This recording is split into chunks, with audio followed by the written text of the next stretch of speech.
Payon feels peaceful at first glance, hidden beneath forests and bamboo fields. Payon is often portrayed as one of the calmest and most traditional cities in Ragnarok Mobile.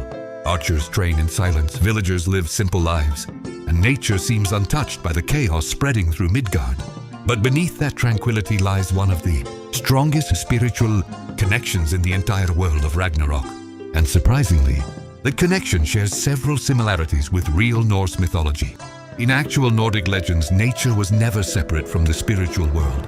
Forests, mountains, rivers, and ancient trees were believed to hold supernatural presence.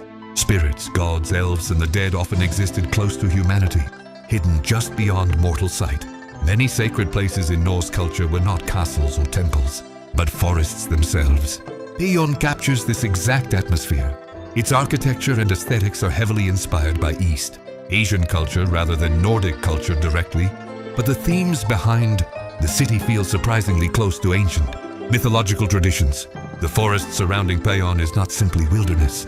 It is sacred ground. This becomes clear the deeper you travel into the region. Ancient caves, abandoned shrines, wandering spirits, and undead creatures slowly reveal that something is deeply wrong beneath the peaceful surface.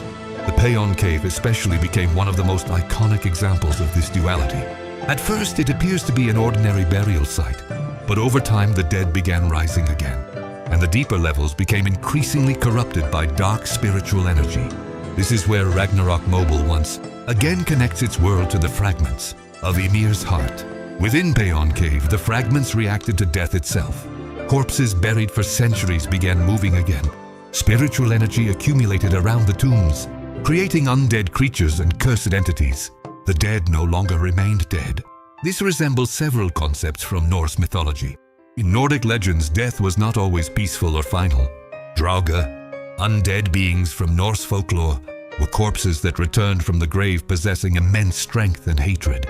They guarded tombs, treasures, and cursed locations, often attacking the living who disturbed them. The undead of Payon feel extremely similar to Drauga. But Ragnarok Mobile expands this concept. The deeper levels of Payon Cave eventually became connected to terrifying entities like Moonlight Flower and the Nine-Tailed Spirit, creatures that blur the line between monster, spirit, and divine being. During the day, Payon feels warm and alive. At night, the surrounding forests feel ancient and unsettling, as if unseen eyes are watching from the shadows. This duality fits Payon perfectly, making calm archers who attack the far from the chaos of the cave. And just like in Norse mythology, the boundary between the living world and the spiritual world is far thinner than most mortals realize.